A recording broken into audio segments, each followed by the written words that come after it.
capítulo 7 de Deuteronomio. Capítulo 7, verso 9, del quinto libro de la Biblia, el Deuteronomio. Segunda ley significa este nombre, y mientras usted ya se va ubicando en su lugar y se va preparando para que el Señor nos hable, Deuteronomio capítulo 7, verso 9. ¿Cuántos lo tienen ya? ¿Me dicen amén? Gloria a Dios. Dice, reconoce pues que el Señor tu Dios es Dios. Mire qué bonito. Reconoce pues que el Señor tu Dios es Dios, el Dios fiel, que guarda su pacto y su misericordia hasta 1000 generaciones. ¿Cuántos dan gloria a Dios? Nosotros somos parte de esas 1000 generaciones. Con aquellos, eso sí, que le aman y guardan sus mandamientos. ¿Cuántos estamos luchando por guardar sus mandamientos? Yo le digo que es una lucha, porque ¿cuántos saben que es una lucha? ¿Sí? ¿Reconoce usted que es una lucha o para usted es un deleite guardar sus mandamientos? También es un deleite, pero a veces hay batallas, ¿no es cierto? Gloria a Dios. Vamos a orar. Padre, ponemos delante de ti las peticiones de tu pueblo. Te damos gracias porque tú guardaste la vida de Douglas, tu hijo, y si todavía está en el hospital, te pedimos, Señor, que completes su restauración, pero te agradecemos porque escuchaste las oraciones de tu pueblo, escuchaste las oraciones de su familia, escuchaste las oraciones de sus hijos, y te damos gracias, Señor. A ti te damos toda honra y toda gloria, y te pedimos que tu mano de poder restaure completamente a Douglas. El sentir que tú pusiste en mi corazón es que esta prueba lo va a capacitar para tu servicio. Y te pedimos, Señor, que proveas a la necesidad de toda la familia, Señor, la económica, los recursos. Tú eres un Dios de recursos. Te pedimos, Señor, que te glorifiques por aquellos que estuvieron enfermos esta semana, por los que se oró y tú también pusiste tu mano de sanidad. Gracias, Señor, y que estas peticiones tú las contestes conforme a tu poder. Gracias, Padre, por la bendita palabra que está siempre disponible. Te pedimos que nuestros corazones y mentes estén también dispuestos a escucharla, pero especialmente, Señor, a guardarla, a ponerla por obra, en el nombre de Jesús. Amén y amén. Yo apunté un pensamiento hoy en la mañana. Decía mi esposa que me desperté muy temprano. No sé si fue un ruido en mis sueños o un ruido verdadero, pero ya no me pude dormir. Estuve meditando, porque ¿cuántos saben que dice la palabra, en paz me acostaré y así mismo dormiré, porque solo tú, oh Dios, me haces dormir confiado? ¿Cuántos duermen confiados? ¿Sí? ¿Duerme usted confiado? Los que no levantan la mano o tienen pesadillas y no duermen confiados, no sé. Pero el pensamiento es, nuestro desconocimiento de Dios nos hace vulnerables. Lo voy a repetir para que usted también empiece a meditar conmigo. Nuestro desconocimiento de Dios nos hace vulnerables al pecado, nos hace vulnerables a la carne, nos hace débiles en la batalla espiritual, nos debilita contra nuestros enemigos. Con 40 años de andar en el cristianismo, y no me arrepiento de haber pasado mis 40 años últimos en la presencia del Señor y con Él. Yo no me arrepiento. ¿Y usted? ¿No se arrepiente tampoco? Yo no sé cuánto tiempo usted lleva, pero creo que ninguno de nosotros nos arrepentimos del tiempo desde que el Señor llegó a nuestras vidas y las cambió, y las sigue cambiando. ¿No es cierto? Yo compartí ayer con mis suegros, tuve la oportunidad de visitarlos y platicaba con ellos un poco y les hacía ver la importancia que es descubrir el poder de Dios que transforma nuestras vidas. A mi suegro le gusta mucho leer, es un incansable lector y es un tremendo conversador, es un abogado. A los abogados les enseñan a leer, ¿verdad, Aris? ¿Sí? ¿Verdad, Esperanza? Leen mucho los abogados, ¿verdad? Leen mucho, hermano. Bastante. Y siguen leyendo. Y él me decía, estoy leyendo a los escritores rusos, me dijo. Rusos, de Rusia. Y me mencionó los nombres de esos escritores. Yo le decía, don Ramiro, ¿qué le dejan los escritores rusos? Se me quedó viendo. Porque si solamente dejan conocimiento, incluso le pregunté, ¿con quién comparte usted sus lecturas? Y me dice, bueno, en Guatemala la gente es muy individualista, ¿no? Entonces casi no hay forma de poder compartir. Pero yo le empecé a hablar porque encontré una puertecita, porque usted siempre tiene que encontrar una puertecita para hablarle a alguien de Cristo. Y le empecé a decir, mire, la palabra de Dios transforma al individuo. Los conocimientos a veces solamente lo que traen es conocimiento. Y le permite a uno dialogar. Qué interesante es dialogar con gente de altura. No porque sean de 2 metros de alto, sino que ellos consideran que son de altura. El intelectualismo de alguna manera le gusta compartir y hacer gala de todo el conocimiento que ha adquirido, pero no siempre ese conocimiento le ha salvado la vida. No siempre ese conocimiento le ha salvado el hogar. Yo diría que casi nunca el conocimiento, sino muchos de ustedes que son profesionales y que han acaparado en sus momentos laureles en su carrera intelectual, han visto si realmente eso les ha ayudado. Tal vez les ha ayudado en la vida secular, pero ¿cuántos saben que no necesariamente el conocimiento per se nos ayuda a nosotros para lo que tiene que ver con lo de adentro? Y usted va a decir, bueno, si lo de adentro, los médicos me lo arreglan. Pero ¿cuántos saben que los médicos se quedan cortos? Y cuando los médicos dicen que el cáncer ya no tiene cura, que el SIDA ya no tiene cura, que esta o aquella enfermedad ya no tiene cura, ¿cuántos han visto la mano de Dios y el poder de Dios actuando aún en contra de esos diagnósticos? Y hay médicos muy honrados. Digo honrados no en el sentido que roben, porque aquí hay médicos, ¿verdad? Y me van a estar esperando a la salida, sino que en el sentido de que saben que ellos llegan hasta un lugar, hasta un punto. Sus conocimientos llegan hasta un momento y entonces son tan honrados que dicen, mire aquí, póngase a rezar, póngase a orar, porque de esta su familiar no sale si Dios no pone su mano. Ah, dice uno, qué bonitos, tan honrados ellos. Otros dicen, hasta aquí llegó la ciencia, le dicen a uno, pero Dios, ¿cuántos saben que puede llegar mucho más allá que la ciencia? ¡Aleluya! ¡Gloria a Dios! El desconocimiento de Dios, y es que, si usted ha tenido muchos años en Cristo, en su vida cristiana, podrá pensar, ¿por qué me van a hablar a mí que yo desconozco a Dios? Pero tengo la impresión que muchos de nosotros desconocemos muchas facetas de Dios. Y por desconocer quién es Dios, nos hacemos vulnerables.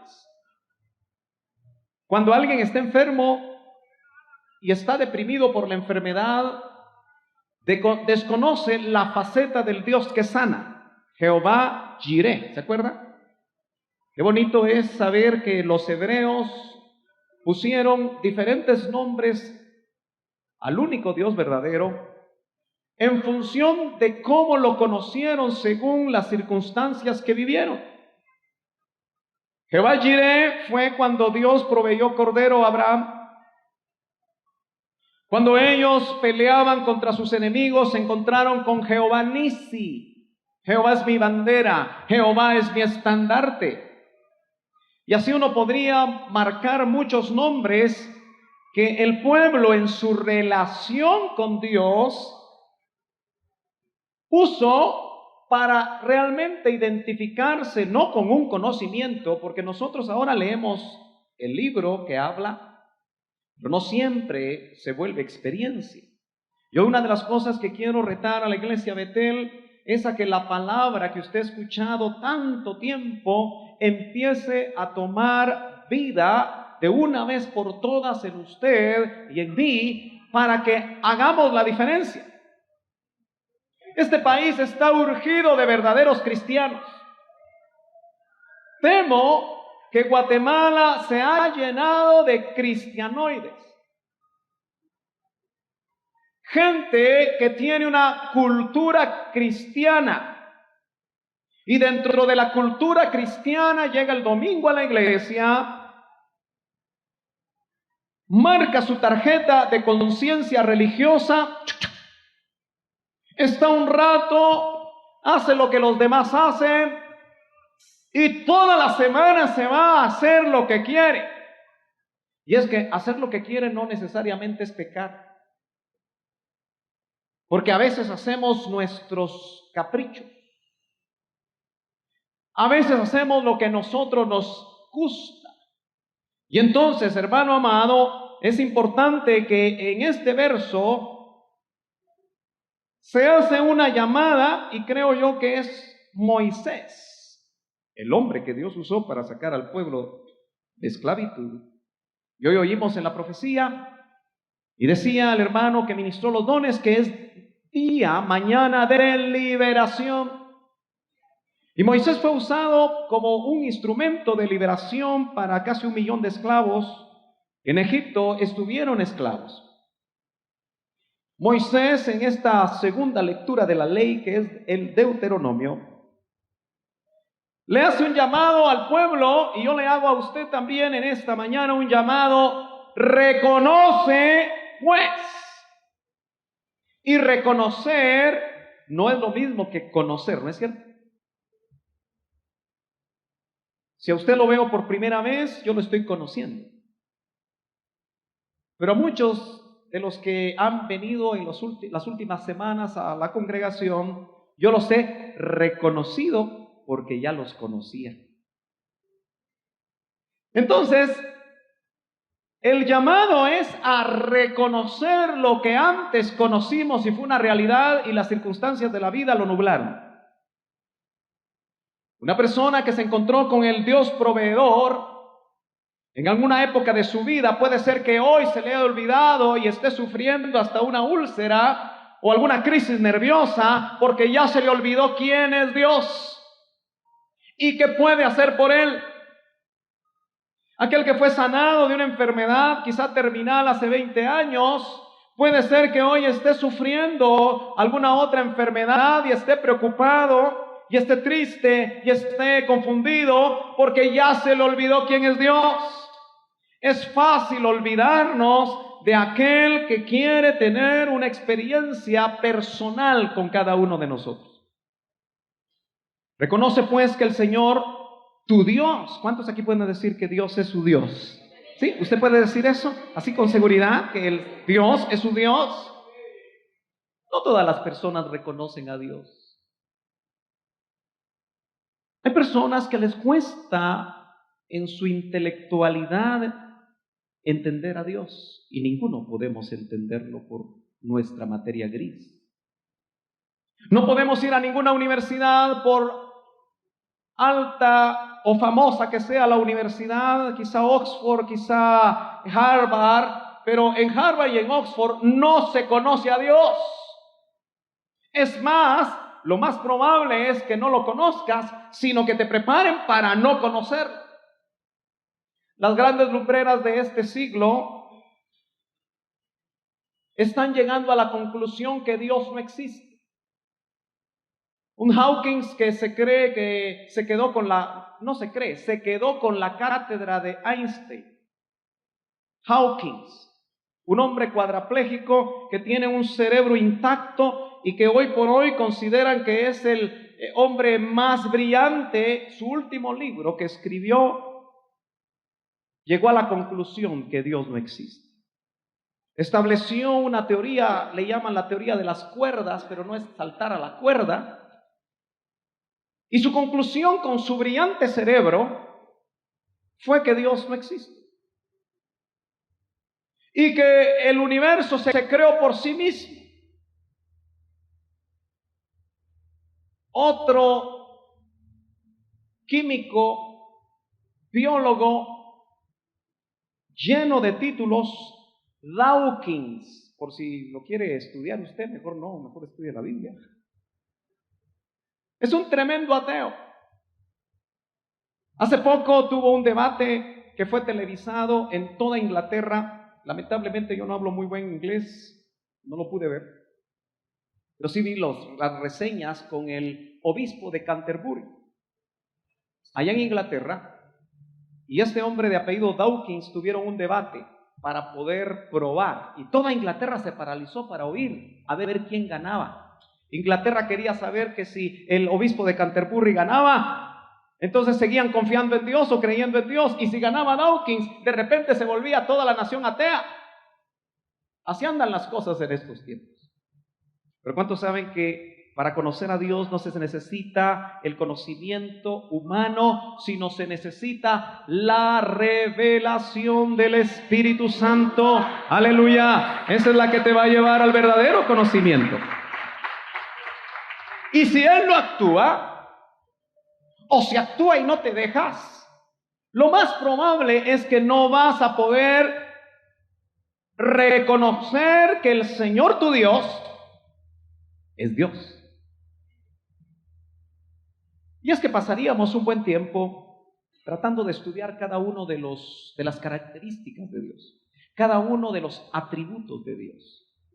Pasaríamos quizá demasiado tiempo y tal vez usted diría, eso ya lo sé, pero ¿vives de acuerdo a lo que tú sabes? Porque puede haber un conocimiento intelectual nada más en nuestra mente y no un conocimiento espiritual que cambie y permee nuestra vida. Nótate que aquí dice, el Dios fiel. ¿Cuántos saben que Dios es fiel? Aunque usted y yo no permanezcamos fieles. Yo tengo la sospecha que aquí nos reunimos un montón de infieles. Ay, qué feo, hermano, lo que está diciendo.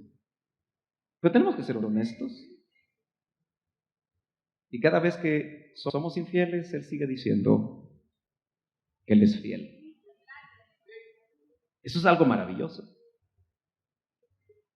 El que desconoce que Dios es fiel, paga con sus obras la fidelidad de Dios.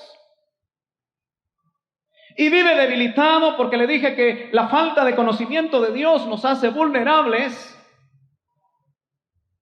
Vive continuamente vulnerable a las diferentes circunstancias de la vida, porque si cree que Dios va a ser fiel porque usted es fiel, muchos vienen timoratos al culto, les cuesta tener libertad de alabar y de adorar, porque tal vez el pecado les alcanzó, la infidelidad les alcanzó, y entonces no se sienten dignos. Deje que los hermanos hagan lo que tienen que hacer y usted mire para acá. Es importante que usted recuerde que dice la Escritura que el Dios que es su Dios es fiel. Se mantiene fiel a sus promesas. Y dice que guarda su pacto. ¿Cuántos aquí somos de pacto? Yo me preguntaba hoy, bueno, yo no soy del pacto adámico, no soy del pacto de Noé, no soy del pacto de Abraham, no soy del pacto de Moisés, soy del mejor pacto. Yo no sé qué nos dio el Señor a nosotros los gentiles, pero nos dio el mejor pacto. Y ese pacto, que de alguna manera lo hace mejor porque probablemente nos lo dio primero y tiene características más especiales, porque mi tema no son los pactos. De alguna manera nos da características que se van a cumplir también de ese pacto que vendrá al pueblo de Israel, donde dice que Él le dará un corazón de carne a su pueblo. Pero eso quiere decir que a nosotros también ya nos dio un corazón de carne. Yo escuché de un ministro una frase que me impactó y que de alguna manera la he venido investigando, la he venido constatando en la vida de muchas personas cristianas, y es que la frase que oí es que el pecado sexual endurece el corazón. Óigame bien, el pecado sexual endurece el corazón. Si hay algo que hace que el corazón se ponga como piedra, es el pecado sexual. Por eso, cuando un hombre o una mujer casados caen en adulterio, o cuando un hombre o una mujer solteros caen en fornicación, la Biblia dice que la fornicación es un pecado que no está fuera del cuerpo, sino que afecta el propio cuerpo. Y hoy en día, en el mundo secular, usted sabe que ha habido una avalancha de pecado sexual. Los diferentes amantes que tienen aquellos que viven en el mundo ha hecho que el corazón de muchas personas en muchas sociedades, especialmente las llamadas desarrolladas, se haya endurecido. Aquellos que han tenido la oportunidad de viajar por Europa, si han tenido ojos espirituales para poder observar el homosexualismo tan fuertemente, diríamos, practicado con toda libertad. Me dicen a mí que en las estaciones de tren puede fácilmente encontrar a usted un hombre besando a otro hombre, o una mujer besando a otra mujer. Y Europa, los que estudian, los sociólogos de nuestros tiempos que hacen tantos estudios, han visto y han llamado a Europa una sociedad, un continente post-cristiano. Eso quiere decir que ya no hay cristianismo, salvo unas cuantas excepciones por la dureza del corazón humano. Los latinoamericanos sin identidad, porque muchos de nosotros como latinoamericanos no tenemos identidad clara. Este país ha pasado, y ya parezco político, ¿verdad? Pero espérese. No sé si me cambié de tarima. Ya pasaron las elecciones. Pero este país, por muchos años ha venido haciendo lo que el norte hace.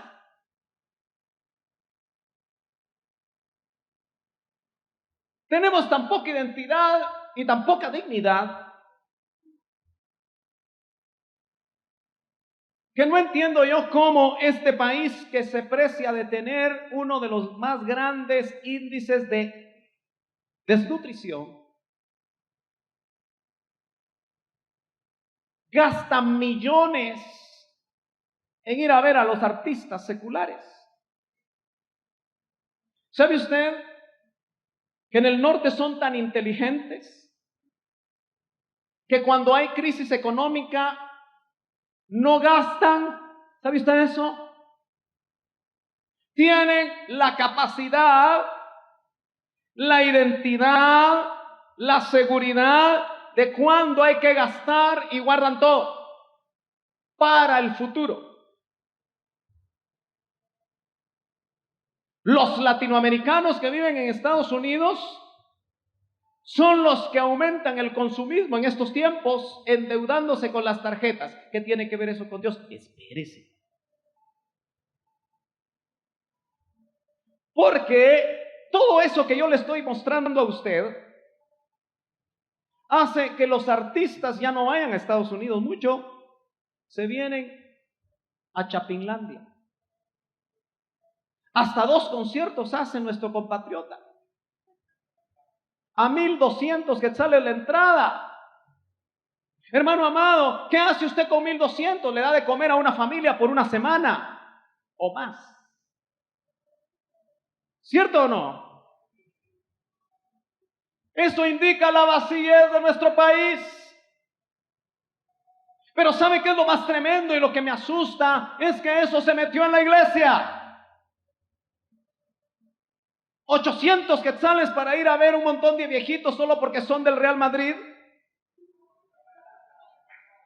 Aló, 800 quetzales para ir a pagar para ver a los viejitos del Real Madrid. Eso es una burla. Pero ahí van los cristianos, felices de sacar sus 800 quetzales. Pero lo más tremendo es que el pecado sexual se metió a la iglesia. Y sospecho que eso está endureciendo gravemente el corazón de los cristianos. Porque no conocemos a Dios. ¿Usted se imagina cómo serían nuestros cultos si tuviéramos un grado superlativo de quién es Dios? ¿Con qué entrega nosotros le adoraríamos al Dios que conocemos? ¿De qué manera nosotros agradeceríamos su fidelidad, aunque la mayoría de todos los que estamos aquí aceptamos que no somos fieles? Los cristianos ya no cuidan su pacto matrimonial. Cuando yo hice unos estudios personales de temas matrimoniales, no pude encontrar suficiente información de Guatemala o de Latinoamérica, pero sí encontré de Norteamérica. Y uno de los estados con mayor porcentaje cristiano, entre comillas, de Estados Unidos, es el que tiene el más alto índice de divorcio. Me asusté. Hoy en día los pastores fácilmente recomiendan el divorcio y se está rompiendo un muro porque usted sabe que el matrimonio es un pacto. ¿Cuántos saben que el matrimonio es un pacto? Las leyes de nuestro país lo definen como un contrato. Pero Dios lo define. Define a tu esposa como la mujer de tu pacto. Y define a tu esposo como el hombre de tu pacto.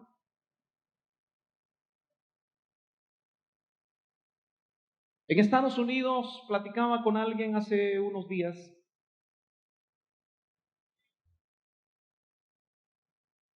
Ese hombre nunca pudo llevarse con su esposa y su esposa nunca pudo llevarse con él.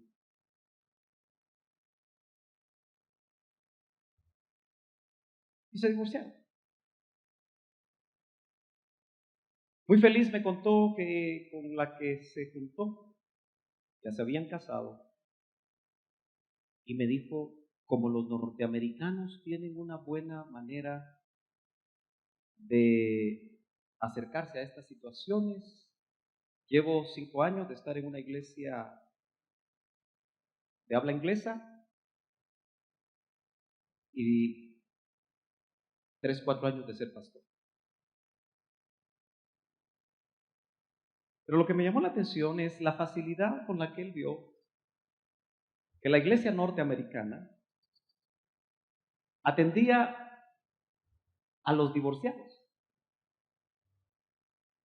Si yo tuviera aquí un club de divorciados, tal vez se me llenaría la iglesia. No sé si me está usted entendiendo. La falta de conocimiento de quién es Dios hace que la mayoría de cristianos seamos vulnerables.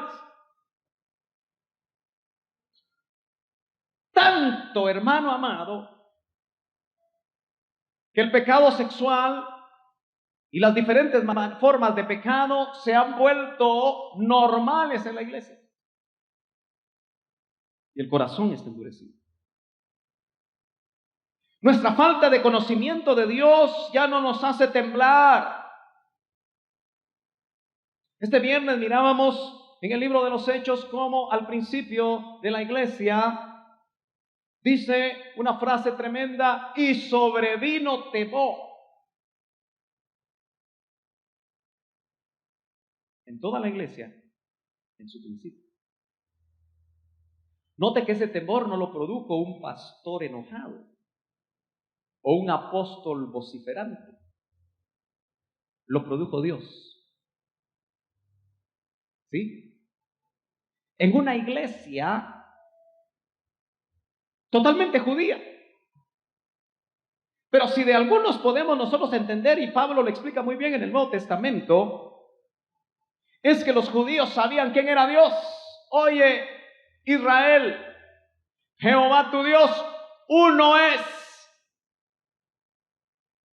Y habían escuchado desde niños los judíos, en cada generación, amarás al Señor tu Dios de todo tu corazón, de toda tu mente, con todas tus fuerzas. Ninguno de nosotros escuchamos eso desde niños. Nosotros escuchamos probablemente, dependiendo de cuál fue su contexto familiar, en el aspecto puramente religioso, escuchamos diferentes formas. Algunos quizás escucharon que en una época del año había que vestirse de color morado y había que cargar un anda. Otros escucharon que había que venir al culto y había que hacerle caso a un pastor. Yo no sé qué fue lo que escuchó usted, pero hasta que usted no entregó su vida al Señor, no empezó su conocimiento de Dios, que verdaderamente es el que me interesa que en esta mañana nosotros reflexionemos, porque dice, el Dios fiel que guarda su pacto y su misericordia. Una buena definición y muy sencilla definición de la misericordia es el amor a la miseria. Misericordia. Amor al miserable. Quiere decir que nosotros sin Cristo éramos miserables. Con nuestros títulos, con bienes, con apellidos, con abolengo, lo que usted quiera, pero miserable. Y él dice que guarda su pacto, mire, note, él guarda su pacto y su misericordia hasta 1000 generaciones. Ese es Dios. Le presento a mi Dios. Espero que sea el suyo.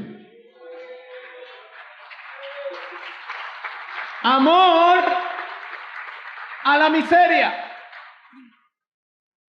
Por eso es triste, hermano, cuando uno habla con alguien que ha caído en pecado, que uno nota que no puede entender porque no tiene el suficiente conocimiento de quién es Dios, que Dios lo puede perdonar y que su sangre que derramó en la cruz del Calvario es lo suficientemente poderosa para limpiarlo de todo pecado. Y está asustado, cree que no va a poder salir, que de esta situación no va a lograr transformar su vida, porque no tiene un claro concepto de quién es Dios. Muchos cristianos se miran y se juzgan a sí mismos. Hay cristianos que no se pueden perdonar a sí mismos. Ya Dios los perdonó porque Él es fiel.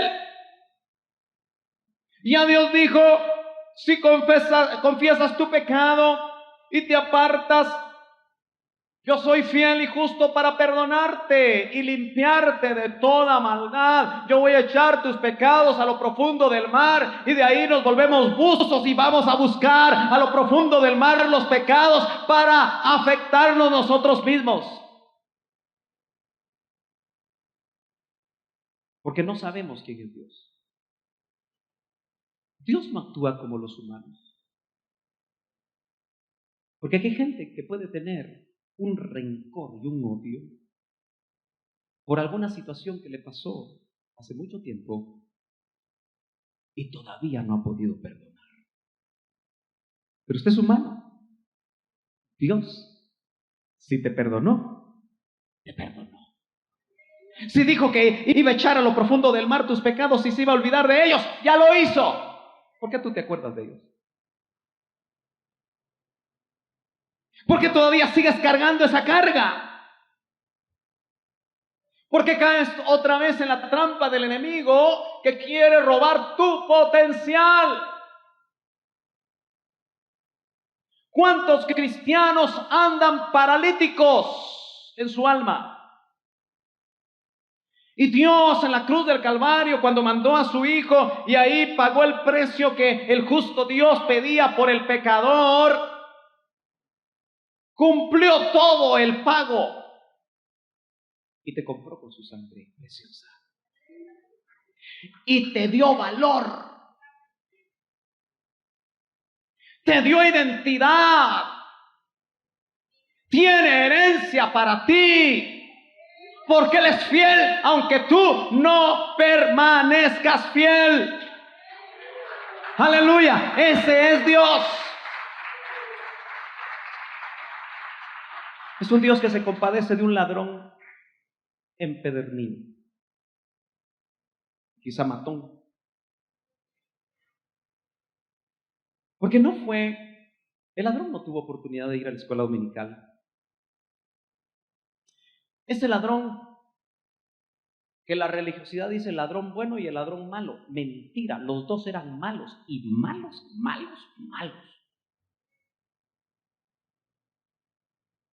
Tal vez eran peor que Barrabás.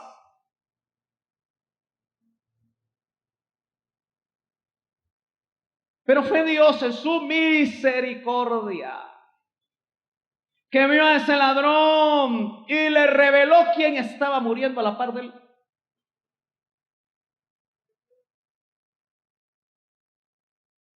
Y le dio una promesa. De cierto te digo, hoy estarás conmigo en el paraíso.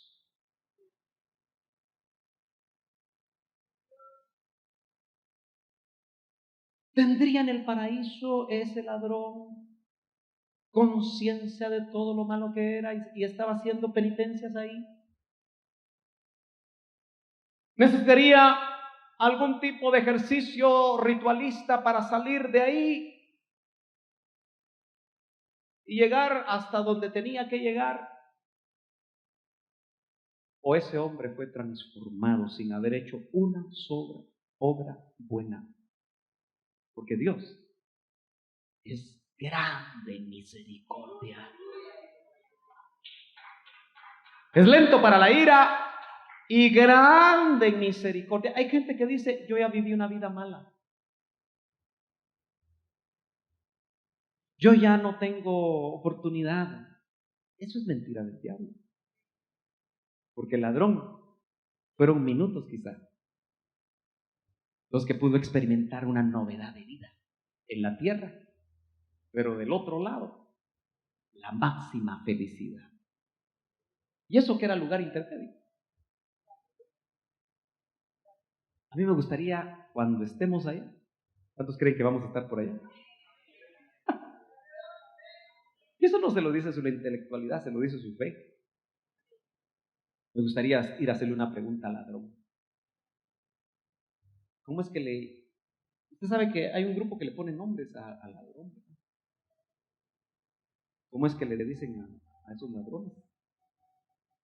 Gestas. Tal vez por ¿cómo se llama el otro? Dimas. ¿De dónde se lo sacaron? ¿Quién sabe? Dimas y gestas. Bueno, para que usted se ría un poquito. Pero oiga, hay aquí algo que el Señor pide. Dice, es fiel, guarda su pacto y su misericordia hasta 1000 generaciones con aquellos. Es selectivo. Con aquellos que le aman. ¿Usted ama al Señor? Qué bueno que fue sincero, porque ese amén no es muy... Está convencido usted que ama a usted a Dios.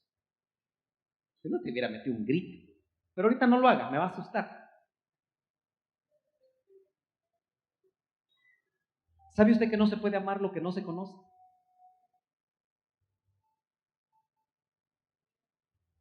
Yo cuando vi a Yadira, hace 28 años, aleluyita, venía con su vestido rojo. Ella dice que es otro color, pero yo recuerdo que era un vestido rojo. Con sus lentes, así como lo usan las jovencitas, así como los tiene Margarita, solo que eran lentes de sol.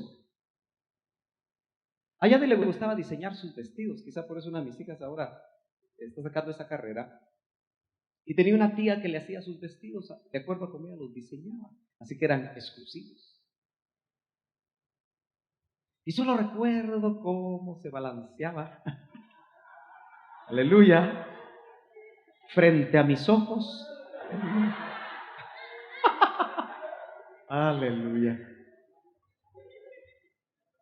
Y le digo una cosa, pero solo entre nosotros. Desde que la vi, ya no pude dejar de verla. Hasta el día de hoy. Pero después de 20 y pico de años de estar juntos, yo la conozco más y por eso la amo más. Conozco sus defectos y ya conoce los míos, pero el conocimiento nos ha dado un amor más maduro. Si lo aplicamos al pensamiento que estamos tratando de desarrollar, y es que el desconocimiento de Dios nos hace vulnerables, muchos de nosotros medio amamos a Dios porque medio le conocemos. ¿Amén o no amén? ¿Qué haría usted por un ser amado? El romántico diría: mija, hasta mi vida daría por ti. Y a la hora de rajar ocote, el mijo sale corriendo. Como un pastor que fue a Israel.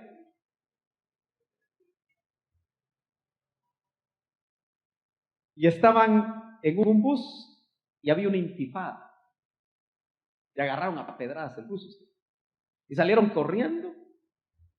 Y él dice que se saltó hasta un muro. Y cuando se dio cuenta había dejado a la esposa.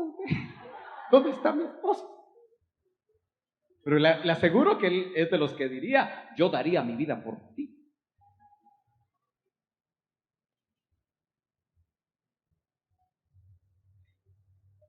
Como soy pastor y me preocupan las almas, tengo que meter la espada ahí donde duele.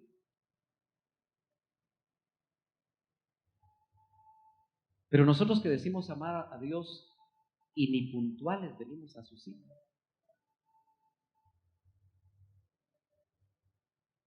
Cuando usted estaba enamorando a la que está a su lado, ¿llegaba usted puntual? 10 minutos antes estaba usted ahí, tal vez bajo la lluvia, esperando que le abrieran. ¿Sí o no?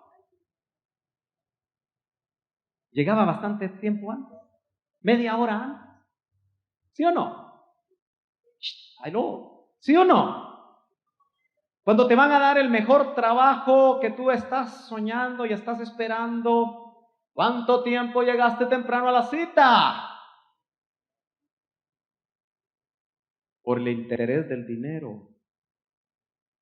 No me digas que tú trabajas solamente por amor al arte. El 99% de las personas que están aquí trabajan porque necesitan dinero. ¿Sí o no?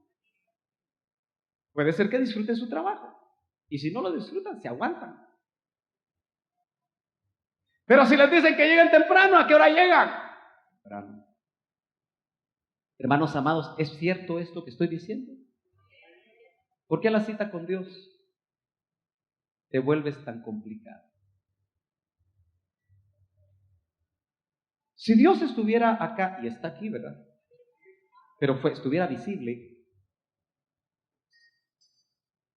qué bochorno, ¿verdad?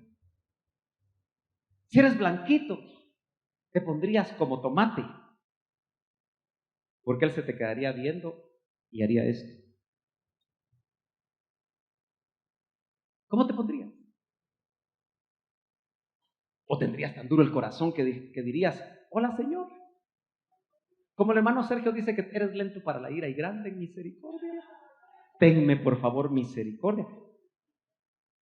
Porque un jefe nos abochorna, ¿no? ¿Sí o no? Un catedrático ¿cuántos están en la U y si llegan 5 minutos después del examen no les abren la puerta? Eso solamente para hablar de una cosita sencillita en cuanto a cómo está el amor. ¿Aló? ¿Verdad que eso duele?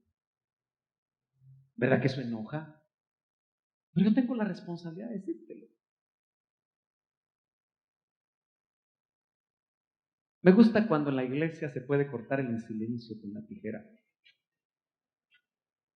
Es tan... Pero yo quiero que platiquemos otro poquito. Porque una de las cosas que vamos a conocer es que nuestro Dios es soberano. Acompáñame ahora al Nuevo Testamento y vamos a ir a la primera epístola de Timoteo, capítulo 6, verso 15.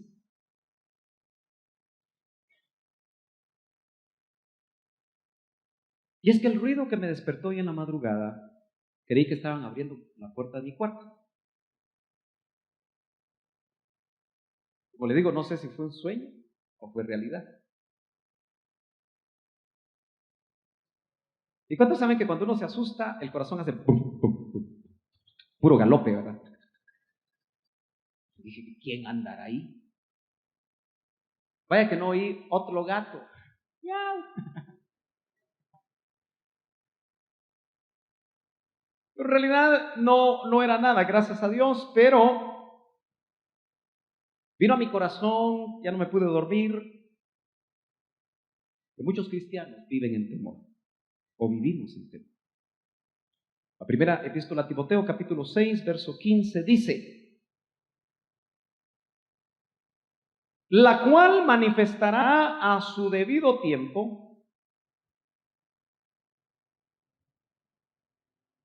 el bienaventurado y único, soberano, el Rey de Reyes y Señor de Señores, el único que tiene inmortalidad y que habita en luz inaccesible, a quien ningún hombre ha visto ni puede ver. A él sea la honra, el dominio eterno. Amén. Qué tremendo conocimiento tenía el apóstol Pablo de Dios. ¿Cómo sabía que Dios habita en luz inaccesible?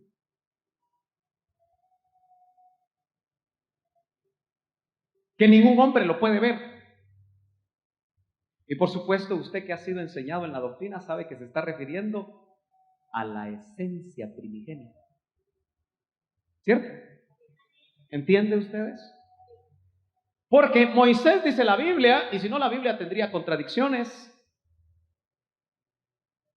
que Moisés le vio las espaldas a Dios, ¿verdad?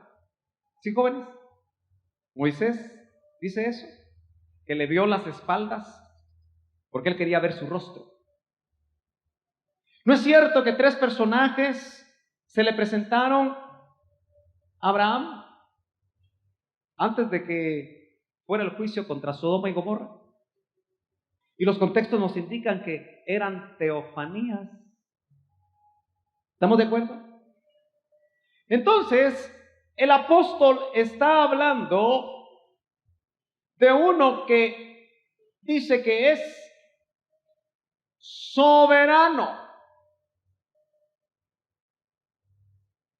La falta de conocimiento sobre la soberanía de Dios, porque mira, hermano amado, nosotros hemos estado hablando los miércoles sobre el reino, pero especialmente una conclusión que hemos llegado y que por supuesto nuestro hermano Otto nos compartió tantas veces, pero estamos repasando para que esas enseñanzas queden bien clavadas, porque dice que las enseñanzas del maestro son como clavos bien clavados.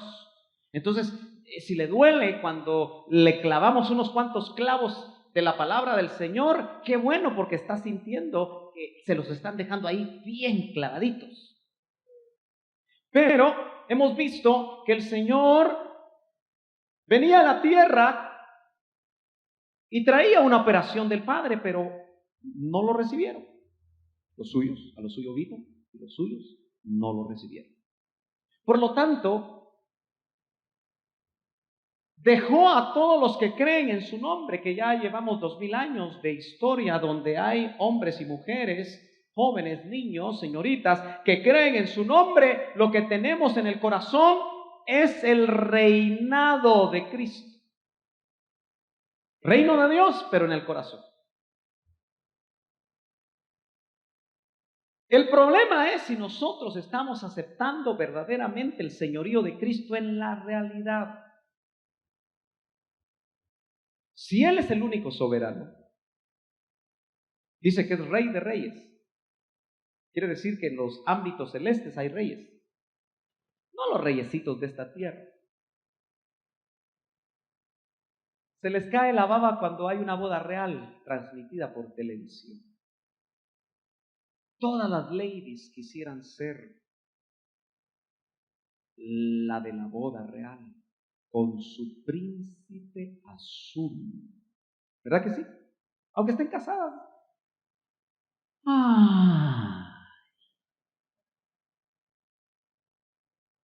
Los reyes en los ámbitos celestes deben ser enormemente grandes, ¿no? ¿Qué dice usted? Porque Él es Rey de reyes y Señor de señores. Ese es nuestro Dios.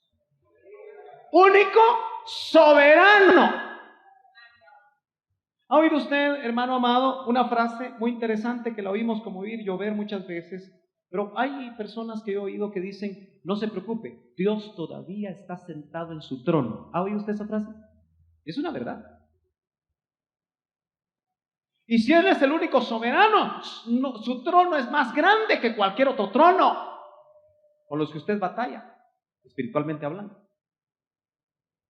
¿Y por qué entonces el temor? ¿Por qué vivimos en esta tierra continuamente temerosos de lo que nos pueda hacer el hombre?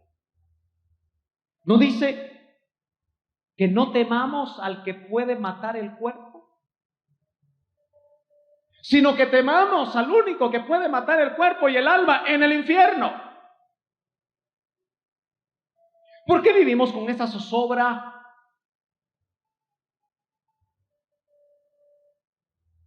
A ver cuántos son aquí sinceros. ¿Cuántos aquí tenemos alguna clasecita de deuda? ¿Dónde están mis hermanos endeudados? Y los que no levantaron la mano, ¿cómo hicieron? Que nos cuenten. Y si no tienen deudas, que nos ayuden. Yo sospecho que a usted le dio pena. Porque si debe 15 quetzales en la tienda de la esquina, tiene deuda. No le estoy hablando de grandes deudas. Pero no es cierto que las deudas nos hacen a nosotros sentirnos inestables, preocupados, cargados, enfermos a veces. Cuando nos llegan a cobrar y no hay para tal o cual cosa. Y que usted tiene que dar una excusa y tiene que dar otra y tiene que dar otra. Primero hay que chequear si somos buenos administradores. Porque ¿se ha dado cuenta usted que los latinoamericanos gastamos más de lo que ganamos? Y por eso hasta los gobiernos latinoamericanos están tan endeudados porque gastan más de lo que entra. Otra vez me vuelvo político un ratito. No soy político, pero da cólera, hermano. Que en el Congreso de nuestra República, al sacar los listados de cómo ganan, uno quisiera ser asesor, ¿verdad? 40,000 quetzales por una asesoría que no se, ni siquiera hacen bien las cosas. ¿Aló? ¿Cómo ganarán los diputados? Con razón a muchos cristianos les pica, ¿verdad? Por ser políticos. Espero que a usted no le pique. Y si le pica, haga bien las cosas, hermano. Gánese bien el dinero. ¿Aló? El único soberano, Él es su Dios. Y yo le pregunto, ¿tendrá usted cuello con Él? Como dicen en Guatemala. Hey, ¿tiene usted cuello con el único soberano? ¿Cuál es su problema? Hermano, de esta deuda no salgo. Es que, hermano, a veces ni inteligentes somos.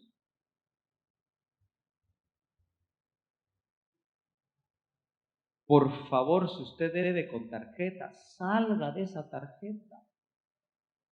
En este país no hay leyes que regulen los intereses tan exorbitantes que una tarjeta de crédito cobra en este país. Puede llegar hasta el 80% anual. Mire qué haga. Busque, ore, toque puertas, pero salga de esa tarjeta. Y cuando salga de la tarjeta, hágala 1000 pedacitos. O póngala como hace Yadi. En el horno.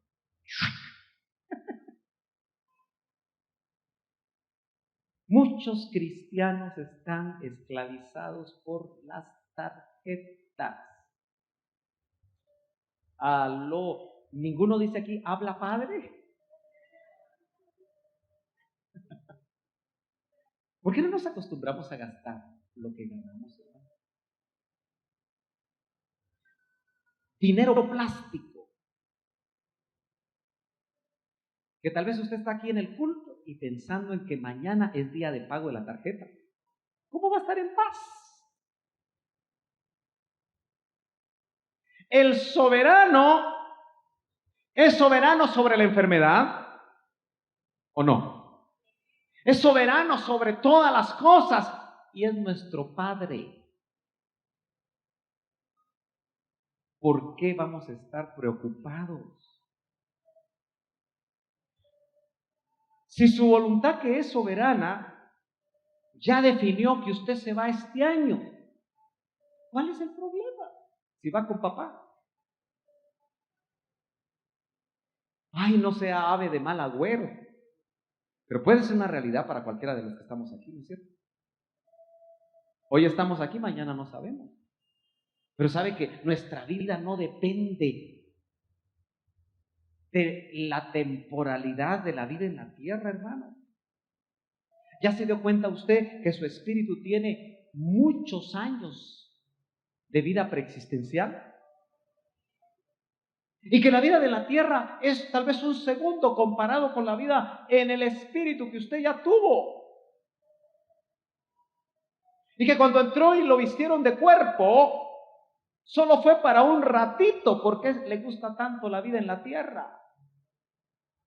Tampoco somos escapistas, ¿verdad?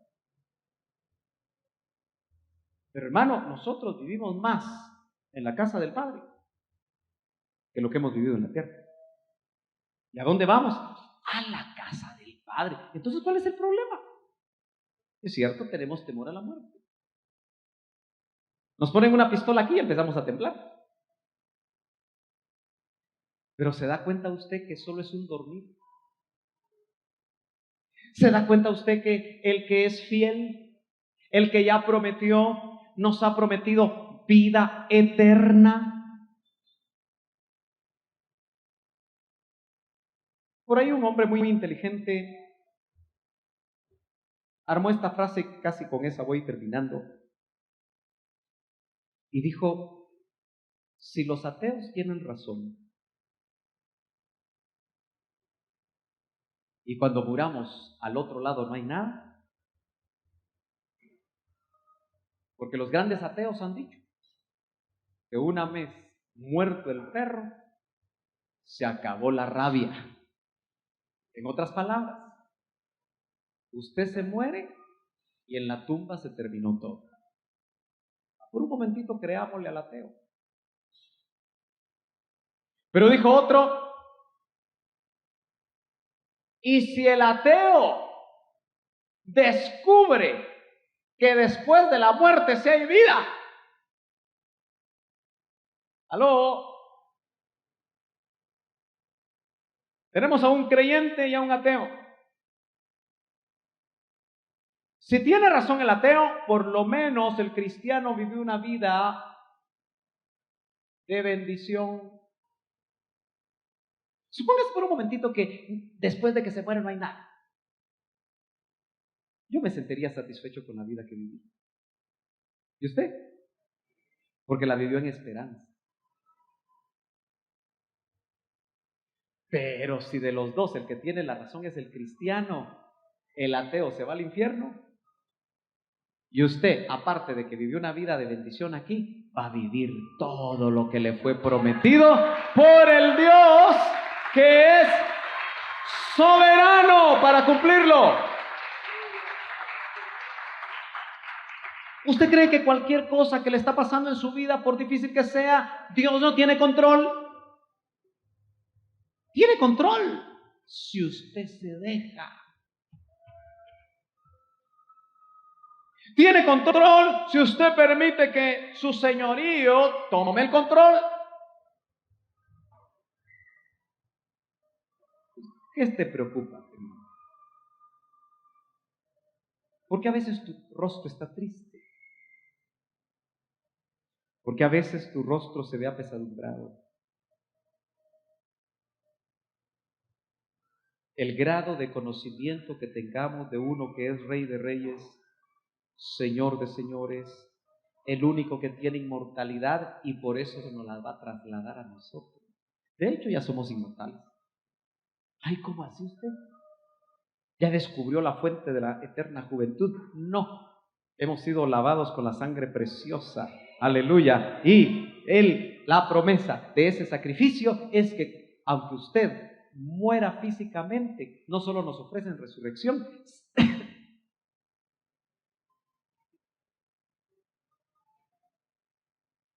sino vida eterna. Ese es el soberano. Ese es el que lo que dijo lo va a cumplir. Es más, todo lo que te ha dicho, si Él te lo dijo, se va a cumplir. Todas las promesas que te dio, si Él te las dio, se van a cumplir. Por eso, mamás que están aquí, las madres cómo sufren por sus hijos, ¿verdad? ¿Sí? ¿Sufren por sus hijos las madres? Ya no sufran por sus hijos, hermanas. Mejor pónganlos en las manos del soberano. No importa qué esté haciendo, dónde esté, pero mejor pónganlos en las manos del soberano. Pídale que con lazos de misericordia, con lazos de amor los atraiga y lo que usted anhela en su corazón para sus hijos, pero descanse ya, hermana. Ahí andan las hermanas tensas, con gastritis. A veces son los hijos y a veces el don.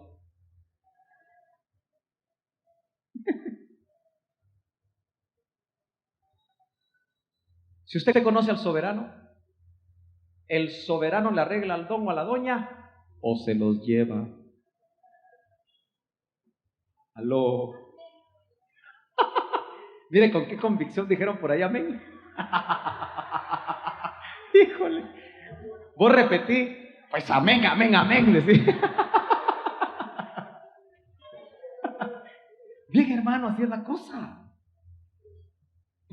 ¿Por qué usted permite que un hombre o una mujer le robe la paz?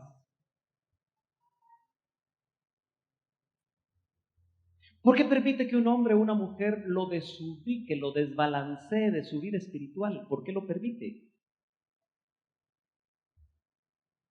¿Aló? ¿Por qué permite que sus hijos lo desbalanceen y lo saquen? ¿Por qué no usted, sea hombre o sea mujer, mantiene la prioridad? Y usted verá cómo la Biblia dice que usted, si mantiene la prioridad, santifica a su esposo o a su esposa, según sea el caso, y a sus hijos. Así que usted siga firme. ¿No quiere su muchachito? Lo sentimos mucho. Hay que caminar. Si usted se queda detenido o detenida al paso de los chiquitos que no quieren, cuando usted sienta, usted también se va a contaminar. Y si usted es cabeza, peor todavía. ¿Aló? Porque como los hijos son tan listos. Ay, mamá, como tú ya no me ibas a la iglesia, yo tampoco. Ah, como nochón. Lo que pasa está que de todas maneras no quería. Ay, papá, como tú ya tal cosa, yo tampoco. Usted sigan. Porque cuando lo vean lejos, eso puede servir para que el Señor trabaje en la vida de ellos y se vuelvan a Dios. Póngase de pie, hermano. Aleluya.